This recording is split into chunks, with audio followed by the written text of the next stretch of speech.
Welcome to episode 9 of VerySpatial TV, online mapping service providers.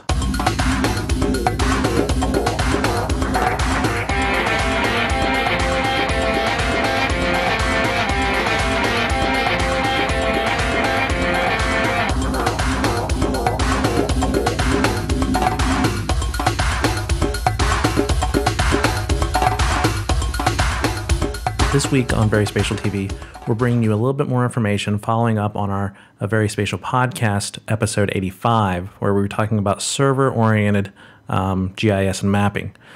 So this week, we're going to bring you just a quick overview of the service providers out there that directly offer MapServer or GeoServer web hosting. Now, you may be wondering, do I have to have one of these? No. If you feel like you're technically savvy enough, familiar enough with these open source projects, or even a proprietary project, you can of course find the appropriate web space for you.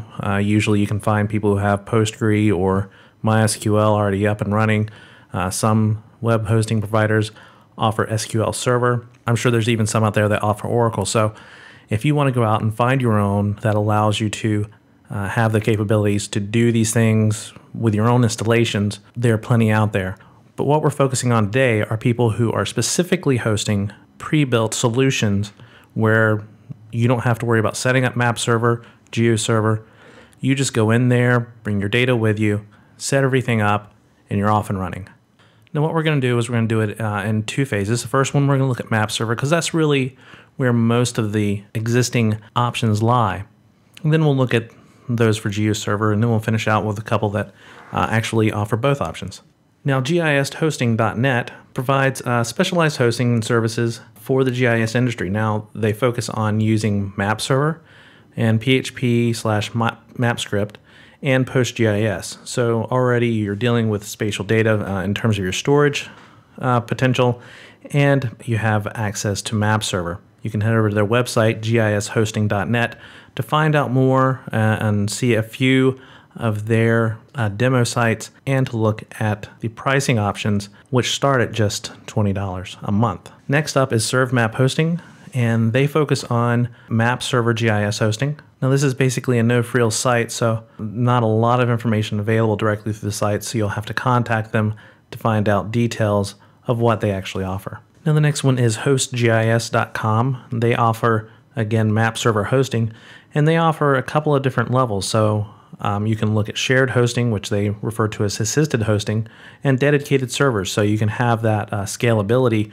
where you can start with a shared server at a lower price, and as you increase your traffic, you can always bump it up to a dedicated server. HTMLX.com again offers MapServer functionality. They also have a lower end version, business hosting, that doesn't include MapServer or Postgre, but their higher versions, the basic GIS hosting and Ultra GIS hosting, seem to offer significant bandwidth and a good amount of storage space, though if you're dealing with larger raster data sets, it might be limiting with Ultra GIS hosting topping out at 700 megabytes. Or if you're in Europe and Germany, if you're interested in serving out some GIS, there's WebGISDe, again, focusing on MapServer's potential, but it shows that it's not just US-centric or English-speaking world-centric web hosting out there for the GIS community. And that finally brings us to the one that spreads between both GeoServer and MapServer, and that is MicroResources, home of Spatial Galaxy, and of course, the hosting provider for QGIS or Quantum GIS. Over at MicroResources, they, as I suggested, they offer both MapServer and GeoServer, and they also offer PostgreSQL and MySQL with spatial access. It offers significant storage capacity of 5 gigabytes and also a very significant bandwidth capacity of 100 gigabytes per month. So again, you have more than one option here. MapServer and GeoServer has lots of different options in terms of databases and spatial databases, offers your different CMSs, and of course supports an existing community. Now these are just a few of the many web hosting packages that are out there. These are ones that I found that were specific to geospatial or web mapping technologies. But do keep in mind, as I mentioned in the beginning, that even though most web hosting packages do not come with the software pre-installed, if you have the time, energy, and know-how, you can of course install it onto the services yourself.